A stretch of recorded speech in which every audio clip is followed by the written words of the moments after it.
All right, guys, welcome. It is Wednesday. It's April 6th, 7 o'clock Central. It is time for another episode of Conversations with Cougars. And I'm so pleased to have my classmate, Susan Prunkl Pendergrass, with us tonight. Good evening, Susan, and thank you for joining us.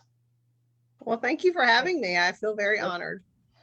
Well, it has been a few weeks since our most recent show. We do these most Wednesday nights, but since I'm the one kind of running the program here, I get to call on my friends, my classmates, and we've had probably close to 10, 8 to 10 from the class of 86, the best Yes, class in Northview history, I dare say. absolutely. And Definitely. Susan may or may not remember this, but homerooms back in the day were alphabetical. So we were in the same homeroom for 4 years. And we started out. Do you remember who our ninth grade homeroom teacher was? Okay, I do not. Miss Van Landingham. Oh my gosh. That's amazing. There you Okay, go. I was just stuck in my little with my two Chris Pruitt and Stephen Pryor. I Yeah. forgot the N's were in there, Bernard. Jay Nelson, Phil Northington, all the N's and the O's. That's Yeah, right. that's right. Well, guys, Susan was a proud member of the band for 4 years. She was a bando.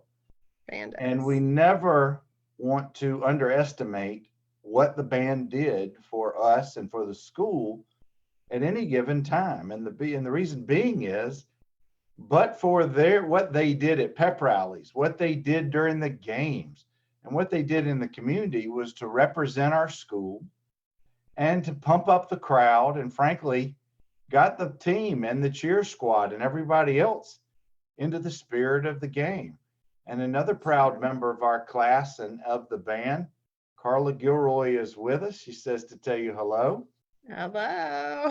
And Susan, let's start with the band, and then we'll work our way back, and then we'll work our way back forward. Okay. What were your roles in the band during high school? Share a little bit about that experiences. Well, I was definitely that was a big part of my experience for sure. I was the first 2 years in the marching band. I did play the clarinet, and then the junior and senior year, I moved over into the percussion section and played the bells, which was fun. And I played the oboe in the concert season, and then I did stage band where I played the saxophone. So I was little.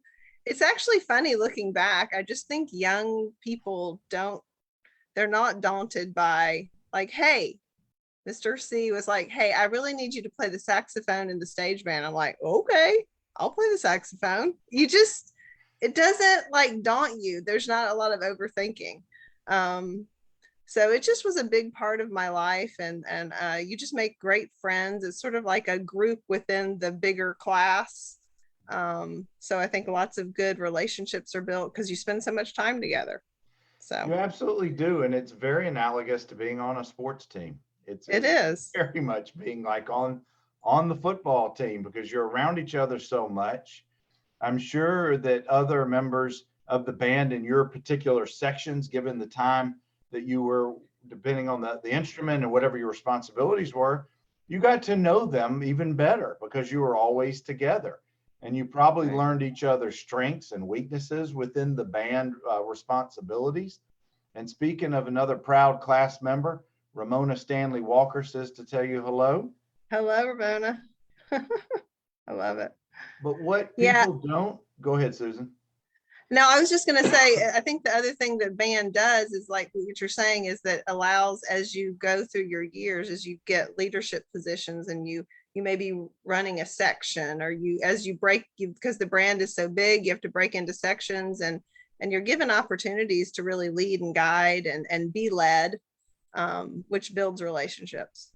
It really does. And what people don't appreciate, if you've never been in the band, if you've never been on the cheer squad or the football team or whatever whatever group you belonged to in high school, if you didn't walk in their shoes, you don't know the number of hard working hours and the blood, Mm-hmm. sweat, and tears we could see you guys on the band field when we were practicing. Yeah, When we that were was fun. apart, we didn't know that you also had additional hours, additional responsibilities, and you were out there and put up. You may not have been wearing the same equipment we were wearing, No, but for you sure. guys were wearing the instruments if you had to have them around your Right. neck or carrying them.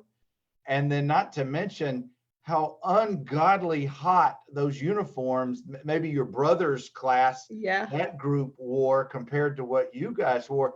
Those things had to have weighed 25 pounds each It's in terrible. 100-degree Terrible. humidity, 100 Yeah. degrees and humidity. Yeah.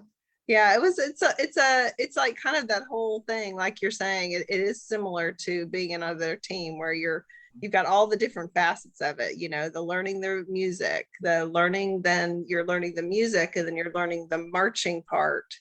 And then you're learning the stand music. And so you're doing all these different pieces, and then you're doing, trying to be up for the pep rally and doing different things, and working with the cheerleaders on music that they can do routines to. And so it's a lot. It's fun, but it is a whole, like, I feel like you kind of get enmeshed in it like you would in a sports team or the cheer squad. They're enmeshed. And I'm gonna pause this portion of the conversation because we're gonna come to the fun part, the pep rallies and the Friday nights in a few minutes. I want to say hey to Kevin Jackson, one of the Northview greatest players in the history of the program, went on to Alabama and has recently been inducted into his junior college's Sports Hall of Fame. Congrats to you, Kevin. Well deserved. And of course, the backbone of the school, the backbone of the program, and the person who has the greatest memory of the history of the 41 years we were a school. Say it with me, Susan. Who's with us? Shirley C. Good evening, Shirley. Wow, Good to see very you. nice. Susan, let's back up. Let's get out of high school. Let's go to Okay. elementary and let's go to middle school. What part of town did you grow up? Well, I was I went to Girard Middle for 7th and 8th, no, 6th and 7th grade. Moved away briefly for 8th grade and then back to Northview. And I believe, honestly, my memory is terrible. I believe I went to Wilson Street Elementary starting in 3rd grade. We moved back. I was there. You were there. Uh-huh. Yep. So yeah. Wilson Street, Girard, away for a year, back 9th grade. Did you move back the summer before 9th grade? Right, exactly. And moved back into the same home or same neighborhood? A different neighborhood. And so I didn't live far away. I would live not too far from, I would live on Tacoma Street, which is off of Cherokee, I think. It is. It is. So yeah. Chris Lee drove me to school over one of the years. So he lived in the neighborhood. Who did? Chris Lee. Oh, sure. Yeah. Chris, I think, may have lived on Osceola. My grandparents lived on North Orange. Chris Holmes lived, I think, on South Orange, or maybe just a few blocks away. There was a whole bunch of Northview all through there. Chris Maddox lived over there. Well, he lives over there now. But there's a whole bunch of families who lived in that section of town. 9th grade, coming over to Northview. Did you go visit the school before the first days of school? Well, I guess I would have been there during band camp. So before school started. That's probably where I got my first introduction. Well, I was going to say, Susan, that would have been a good way to at least see the grounds, see the enormity of the buildings. You may not have gone in the main building, but I'm sure you guys were in the band room and that section of the campus. But for any kid coming over, even if you had older brother like yourself, it still can be a little bit intimidating going from the safe haven of a middle school to now. I mean, really, some of those shows don't even really do it justice when you talk about high schools and all that. But it can be, if you don't belong to a group, which you and I both had our respective groups, if you don't find your place in those first several weeks or couple of months of high school, it can be a horrible experience for some. It really can. That's right. It is. I remember being in like that center locker area. I felt like it was miles of lockers, and like the stress of like, where's your locker? Can you open it? All, and the way, just that intimidation, but to have a friendly face, at least that you know somebody from your group, from band, or from your neighborhood, is helpful for sure. Oh, it certainly, excuse me, pardon me, it certainly is. I always thought that the way that the lockers were initially set up were just ridiculous. Trying to put that many people in such a confined space and you only have 5 minutes between classes. Yeah. Cooler heads prevailed many years after we left, and they put them all around the perimeter of the library and where they should have been. But yeah, that was a little bit absurd, trying to have that many try to get into such a small space. Susan, what do you remember about ninth grade? What do you remember about band, or the experiences of making new friends or reestablishing your middle school friends when you came back to Dothan? Well, I think I remember I think I had biology. We would have taken biology that year. So Miss Cotton, and I think I just remember freshman year, it's probably a little tough. I do remember though, being the clarinets in the band are not super important because they're not loud. You are mostly there to help with formations and stuff. The brass and the percussion have a lot more sound.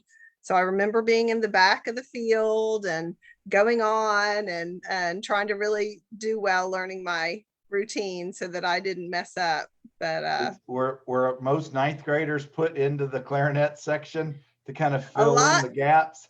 exactly, like a lot of clarinets and saxophones are a little bit louder, but yeah, those people you're just fillers, so Well, who that's all gets to right. be on the big drums to make the big noise? Is that you have to work Exactly. your way up? Yeah, well, I mean, usually the bass drummers are probably usually early freshmen, and then you Mhm. can, as you get more advanced, you would have like the quad drums or the snare. So yeah. As a side note, you have two children in college, one about to graduate. Did either of them, were they in band in their high school experiences? They both did band, just like Tom, my husband, and I, and both of our boys did band all the way through. Now I want to So see if they, there's a correlation here with parents who played sports and then their children played sports. At some point early in the childhood, the child typically rolls their eyes and says, I got this. I don't need any, you're not my coach, you're my dad, or you're my yeah, mom. yeah, And the wise parent, I'm not saying that was me, the wise parent recognizes that and says, yes, you now have a high school or a middle school coach, and that's what they're paid to yeah. do. And they've been doing it many years. I'll just be the parent on the sidelines. Now, my question to you and Tom, your husband, having been that same correlation, if your comparison, you both you being in the band, your sons being in the band and their experiences, how much band parent advice can one give, or was there such before you got the eye rolls or the I got this mom approach? Yeah. Well, both of the boys played brass instrument. Drew played the trombone, which I had no experience in. Mhm. And Chris did play the same instrument as Tom, the French horn or the mellophone, on marching band. So Chris and Tom had a little more of a discussion on and tips and approaches. But yes, they don't really appreciate that. But we could help them with music and like reading music or practicing just in general. But yes, it is better to allow the professionals to do that and just provide the driving to and from and the lessons or whatever they need. Yeah, I So just for those who are in the middle of it or have about to embark upon it, just for your own mental sanity and relationship with your child, yeah, yes, step back just a step little bit. back. That's right. That's It right. didn't take me very long with a daughter playing high school and then later lacrosse in college to let her speak first, as I love opposed it. to me analyzing the entire game that she had just played. Yeah, Yeah. don't do that. Anyway, Yeah. let's get back. I love it. Susan, in high school, how important was being a member of the band as you went through your years, sophomore, junior, senior years, as part of your identity? in high school? Because we all have identities, just being a student and what we're Sure. known for and who we know and who knows us. What part of being in the band was part of your identity as opposed to any other uh, groups or organizations or things that you did on a consistent basis? Yeah, well, I think it would be very, very strong identity. As I got through, I took more and more band classes, so that I could be down in the band room all the time. And just really, it was just like my home. It was like definitely number one identity in the high school. I don't even know that I have anything else to I was in a few other little things, the French club or whatever, but really that was it. That was it. It was a big part of my life. Well, certainly, and I know you have some fond memories as hopefully most of our high school memories, whatever they may be, they're going to be a mixed bag. Hopefully, more on the good side than the bad side. But from a friendship standpoint, were most of your friends also in the band, or were they just scattered throughout the high school experience? Well, I definitely think I had a lot of friends in the band, a lot of close friends, obviously Carla being, probably my closest friend and being in the band, but definitely, but did have friendships, of course, in classes with other people and friendships from the neighborhood or from my church or, that kind of thing, definitely. Um, so, had fun times in lab, whatever, anatomy lab or, different classes, having a good time with folks. So Well, it was good. let's jump back to the competitions and the performances. And specifically, I want to talk about the Dr. Smith Pep Rallies that we all remember so fondly from the 80s. Absolutely. Sadly, I'm not sure what year he passed, but for those of you who were not part of his tenure as principal of our school, and specifically what I'm referring to is how he concluded each of the pep rallies. And I'm not going to make you recite it with me, Susan, but I we can do that never heard him finish the poem. And why was that? because we were all saying it. We were all cheering it. The entire student body was screaming it. Yeah. And what a magical way to conclude a fun pep rally send off for the game. Yeah. Talk So about your fun. perspective and what the band's participation was at the pep rallies. Well, playing in the gym is so fun because it's so loud, Mhm. which is, all the echoing and reverberation, and the drums are so loud, and you can just get that huge sound, which is what you want in a band. You want to kind of blow their hair back like the old, speaker commercials. You want that's the effect you want. And so that's just so fun to be part of anything like that. So it was just a great way to really be involved in the school and get excited for your classmates and for the football team doing their job, all the amazing cheerleaders, and it's just a fun, it's just we don't have pep rallies in our lives as we get to be adults.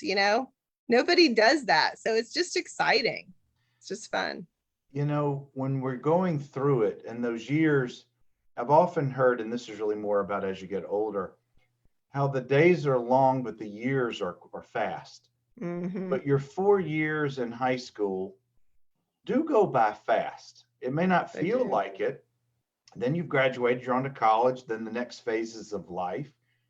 But for me, I can look back, and not just because we won the state championship, of course, that's a big picture, a big part of it, is that events like the pep rallies created such school spirit. Mm-hmm. And those are the good memories of high school, Sure. at least during our time being there. I think it really was. And I feel sorry for classes after hours, frankly, that didn't get to experience that same school spirit. I'm Right. not saying it wasn't there at times.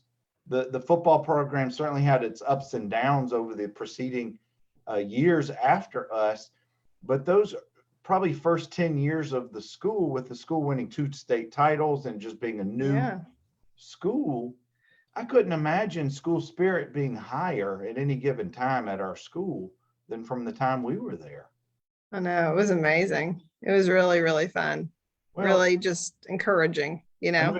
I know your brother was part of the 81 state title team being in the band, but if you think about it, our freshman year was the fall of 82.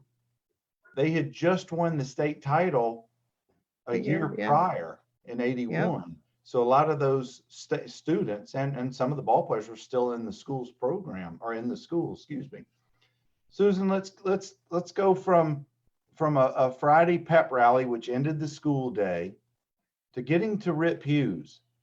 What was that like? What I guess what was expected of the band before you got to the stadium, and then kind of take us through a little bit of that, the pregame stuff. Well, when you would do a home game, you would be, you know, sent home and kind of be told, you know, the time you had to be at the stadium dressed, and you would, you know, come prepared in your uniform and hopefully have eaten something so that you're not starving. And we would march into the stadium, and we had a little, you would have a little, like a horn flash for the brass instruments, and you know, have a little step routine. You'd go in, and you know, so we'd be ready to play the fight song when you run on the field. And so all that prep, and usually we'd have a little bit of a break. I guess third quarter they would let us kind of break after we did our halftime show, and then be back for fourth quarter to be playing again, because we would be, our drum majors and Mr. C would be, you know, watching the game, watching the cheerleaders, and seeing what was happening on when we would be playing during the game. You know, just to make sure we were, you know, encouraging, you know, playing when we were supposed to. So Well, it let was me ask fun. you. I mean, it was just a fun way to, like, you just all together again. We were having so much fun in the stands, just having a blast. And then it was fun because then the student section would be near us, and all our other friends were there. And then if we were doing an away game, that was awesome, because then we would get on the buses and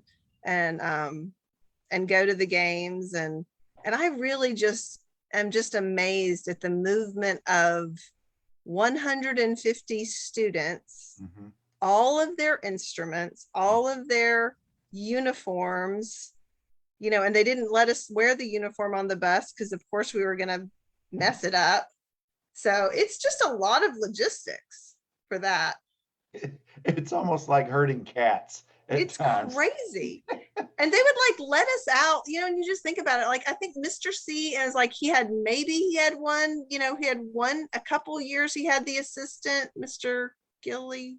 And then you would have the parents, but you know, they just let us out like at a mall and be like, okay, you've got an hour. Get back on this bus in 1 hour. Get some food. Simpler times. But I want to get your, if you even knew this, pregame, you know, we would be under the stadium in the home locker room. Okay. And the band and the cheer squad and the student section was almost directly above the locker room. Okay. We could hear you guys warming up. We could hear you guys starting to play. And that fed our enthusiasm in the locker room. That's so awesome. We absolutely could hear and feel what was going on directly above us. And we don't know if you guys ever even knew that, but by the I don't time think I did. Yeah. By the time we came out, just what you guys had been doing up above and the coaches getting us all worked up, it all kind of fed together to when we came through out of the end zone. So it absolutely made an impact. And I want to ask Kevin, if Kevin Jackson is still with us. Kevin, did you ever appreciate the band and the cheer squad and the students being directly above us? I'm not sure if he's still watching with us, but I absolutely appreciated that at that time, and just thought that was just the right place, the right time, and the right feel to the whole thing. So I didn't know if you knew about that. That's neat. I did not realize that. That's awesome. It's Let's fun. take it. And guys, I'm talking, excuse my voice, I'm talking with Susan Prunkl Pendergrass, class of 86. She was part of the band. She or I had the privilege of being in her homeroom all 4 years of high school. We've known each other since middle school or elementary school. But Susan, I want to talk about our senior year. Of course, everybody's senior year is special. We had the Definitely. greatest class. They have the greatest class. We all know it was our class. But anyway, That's all right. we make it all the way through the playoffs. So you guys get to perform. We're now in week 15. Wait, let's back up. Do you remember week 1? It was on a Monday. It was Labor Day. We were supposed to play on a Friday. Hurricane storms came through that weekend. We got pushed to Saturday. Then we got pushed to Monday. So we played at 1:30 in the afternoon on a hot, muggy, humid. No, it was horrible with the sun. It was terrible. The field was wet. I don't know. Do you remember this? This was on a Monday of Labor Day, our senior year. We played Robert E. Lee at home. I do not remember that. You may have blocked it out because it I was so blocked out that incredibly humid humidity. and hot. But let's pause there. Let's go to Legion Field. How cool was it to be able to play on such a big field? It was so terrifying. Now, I believe that college football fields and high school football fields have do they have different hash marks on the field to mark with the band? I remember the band has to use the hash marks to line up. And at the high Legion school Field, they would have been different because the USFL, the professional league, was also playing there. So I bet that's what you saw. I don't know if there's a difference between high school and college, but the pro team that played there did. Okay. And I think that was one thing that Mr. C was trying to warn us up, because your whole show is based on where you start. And you have to make sure you're on the right. If your line is not correct, then everything can get messed up as you go through your routine, and you're taking 7 steps forward and then pausing and then going 3 steps to the right and all that. If you line up wrong, it's not good. And also it was just so big, and you're so excited but also so terrified to be on such a big field, because I don't feel like we really, if you think about a big college band, I mean, we were just nothing compared to that sound and that presence. But it was very fun. I felt like we were just a little tiny, little baby in there. But it was so fun. Susan, the field itself is the same size as it was in Dothan. It's just that the stadium is so much bigger. So your sound had so much further to carry to get out to the stands. Now, if you live in Huntsville, are you a Huntsvillian? Yes, I think you are a Huntsvillian. Well, I'm going to get some confirmation from Donna Kelly Foreman, who just joined us. Donna, would you guys be considered a Huntsvillian? She says to tell you hello, by the way. There you go, Donna. So performing in December in Legion Field, it's cold, but it's not so cold because you're caught up. You got some, got some energy flow. You got something. You're having fun, hopefully. And by halftime, when you guys came to perform, we were thankfully comfortably ahead at that point. And now I'm going to put you on the spot. How closely did you follow the games, or did you at the time? I'm really bad at that. I'm sorry. I don't really follow the games. This was such a great conversation with Susan. Thank you all for being here. No, Susan, I know my whole family is like, how can you have gone to so many football games and know so little about what's happening? I'm like, I'm watching all the people. I mean, I know, I understand the basics. I definitely was watching the game and wanting us to win, but there is no doubt your fandom. I'm not trying to be ugly to you at all, but Tom actually sent me that question and wanted me to ask, make sure. But let's talk about, do you remember performing on that turf? It's probably the first time you guys, at least during the season, I don't know about competitions in the summer, but we had not played on a turf field during the season. Was that any different for you guys? It was a different, weird kind of feeling. I don't think it probably would affect us as much as it would you, but that was different. Just the size, like you're saying, of like getting down to the field and and all the setup where, like you said, it's the same size, but it doesn't feel that with the magnitude of the stadium around you. Well, So Rip Hughes holds about 8 to 10,000. Back then, Legion Field held about 65 or 70,000. So yeah, it was a yeah, lot bigger back it's then. big. Let's talk about post-game celebration, riding back home to Dothan. Do you remember stopping anywhere with the band, or did you ride with your family home, or did y'all have big ride on a big bus with the band? Do you remember any of that? That's okay if you don't. I don't remember. I'm so sorry. No, I it's don't no really big deal. remember how. I'm Well, wondering how we got to Birmingham, if we got to ride in a nicer bus or if we took a school bus. Because we took I don't Greyhounds. remember. Let's see who's still here. Carla, if you're still with us, do you remember how you guys got to and from Birmingham? We actually went up as a football team on Tuesday of that week to practice, so the first time we saw the field wouldn't be on the Saturday that we went to the game. Coach Parrish Okay. had done that with the earlier team in '81, and it really just helped from a psychological standpoint to know what the turf felt like and to see the size of the stadium like you were talking about. But Yeah. I can just remember, I remember coming home. I remember us all getting to Northview High School, to the grounds. I don't even remember what, it probably had to have been 11, 12, 1 o'clock in the morning. And the news were there and they were interviewing folks, and nobody wanted to leave. Nobody wanted to go Yeah. home. We had reached the pinnacle. That's amazing. Yeah. It was amazing. And I remember, but I want to see if you have any recollections of what it felt like at school in the next weeks and months after that. Well, it's just sort of surreal that we really did it. I mean, not that you guys did it, that it's kind of like, you think yourself, we think we're, a great group and, proud of our school and all that, but that amount of effort and work to actually achieve such a such a high moment is amazing. And I think, Dothan is a little town, and it's not Birmingham, it's not Mobile, it's not Montgomery. So I think there was a lot of pride that, kind of the underdog, because we weren't like the big powerhouse, Yeah. like school from Birmingham or wherever. We had only been a school for 7 years.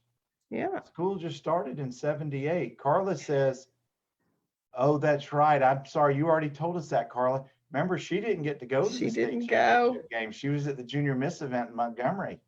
She remembers painting banners that were taped to the sides of the buses for away games." I'm sorry, Carla. I forgot that you had told us about that. That's Yeah, right. that's right. She was She wasn't representing us there. very well in another part of the state that same weekend. That's right. Susan, when the school term ended, our senior year, did your band career also come to a conclusion, or did you do anything in college? Did you do anything through your church from a music standpoint, or just for fun? Do you still do anything musically? I did some music at my freshman and sophomore year at I went to Birmingham Southern, and they had a like a concert band, and I actually sang in a choir there. But that kind of faded, it just I still enjoy music, and I've played handbells at church. So I did that in high school, and I've done that as an adult. But a lot of it, and I play the piano still for pleasure. But my whole band experience, I think really honestly, it sort of was so amazing in high school, and you're just so into it. And then when you're kind of realizing that you're going to change and move on, when it's not that strong of an experience, it can be a little, I don't know, you can't really beat it. High school is sort of a pinnacle with all of the different band and musical activities you can do. That those 4 years, you come in as a 13, 14-year-old and you leave as a 17, 18-year-old. And it really is, it's a time of innocence, but it's also a time of just figuring out who you are, becoming a young adult. And there's so many cliches. There's obviously been so many movies over the years, but it being, I guess a time of innocence. Maybe I'll describe it as that. You don't have a mortgage, kids, a house, a job, none of that comes soon enough. So hopefully you can reflect back on your great memories being in the band, mine playing sports, and many other things.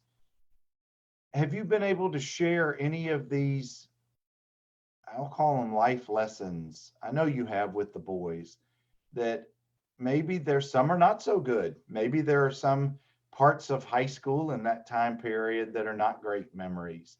But regardless if they're good or bad or indifferent, they're still memories. They're still part of our makeup and who we are.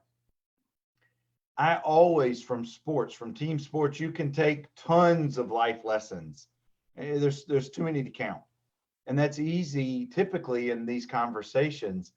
But can you equate that? Is there something to dealing with your band experience that helped you later in life from a life lesson, learning experience that either you used or you passed on to the boys? Yeah, definitely. I think, they're definitely the things I think you learn in band are, working hard individually. So you have to practice individually and learn your music individually, and you're responsible for your individual part, which makes up a whole. So you become part of a team. Your presence is important.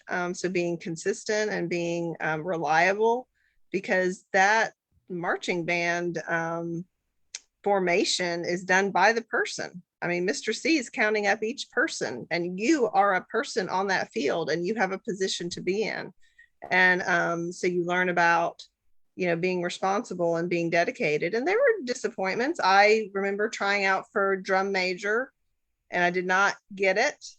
And it was disappointing, but I did not quit the band. I continued on. And interestingly, that same thing happened to my son Drew. He tried out for drum major when he was in high school and didn't get it. And I was able to, encourage him that you're still part of that group, and that's okay that you didn't get this one position, but your presence is still important, and you can have other roles. So it really is. They're just multifaceted ways you can just use those lessons throughout your life. I think it's one of the reasons that I think people on the teams, any sports team or like in a band, I think you develop a lot of character traits that are good going into adulthood. No, it's so true. That's the high school experience, because if you Yeah. don't learn from those things and you don't figure out those things, you get stunted, Yeah. and it doesn't allow you to develop into adulthood. We've got a couple more minutes, Susan, but I'm going to throw some words out there, and I want you to give me your first impressions. Okay. You ready? Uh-oh. Okay. Rectangle pizza. Oh, wow. Okay. That is so funny. The thing that still blows my mind about high school and the cafeteria is the smoking area outside. That is just so funny that there was a smoking area. I mean, that just blows my kids' minds, like in high school.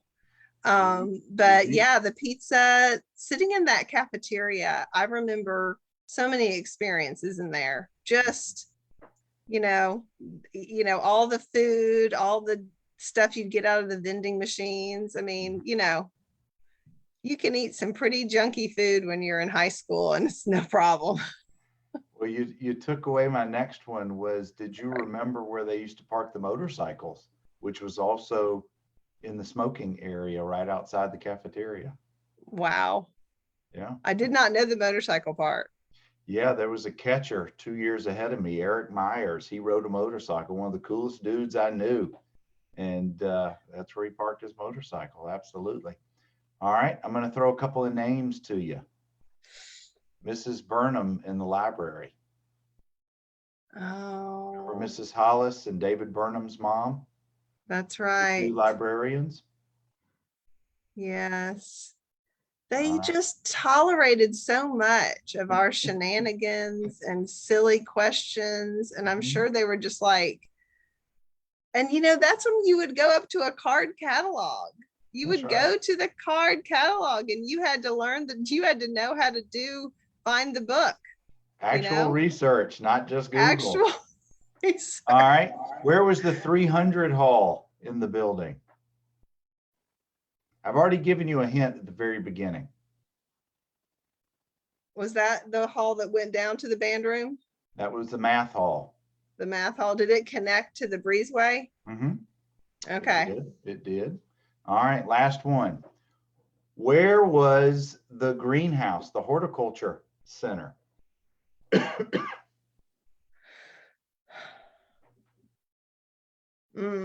I'll give you a geographic hint. It wasn't too far from the tennis courts and the band room. It was behind the Okay. I was thinking back just further behind there. Yep. As you went around from the back of the building. That's right. We're near the vocational center. When was the last time you rode by the campus? Well, in 2016. Okay, so back then it was still Northview. It was still Northview. It was still our property, our house. Yeah. That's the last time I've been there. Sadly, no longer. That's right. I know that you have been back. You came back for the 10th reunion. You came back for 30th. For the 30th reunion. Oh, I think I may have missed that one, but I don't know when the next one is. I'm certainly not in charge of that, but I know the women in Dothan will put it together whenever it is time. But Susan, I want to thank you for sharing some of your journey, some of your band experiences with us. It's always I appreciate you having me to talk with you. Well, thank you so much. I enjoyed it so much. Well, we've had a whole bunch of folks roll through here. Miss C, David Mitchell, Carla Gilroy, Kevin Jackson, and a few others that just rolled too quickly. I can't see them all as they scroll through, but guys, we're going to try to get back doing this on Wednesday nights. We took a couple of weeks off, but that's okay. We're fast approaching 100 conversations. And Susan, I really appreciate you spending some time with us tonight. So thank you again. Oh, you're welcome. Thank you. Well, guys, at Wednesday nights, 7 o'clock, Conversations with Cougars. Y'all be well. Take care.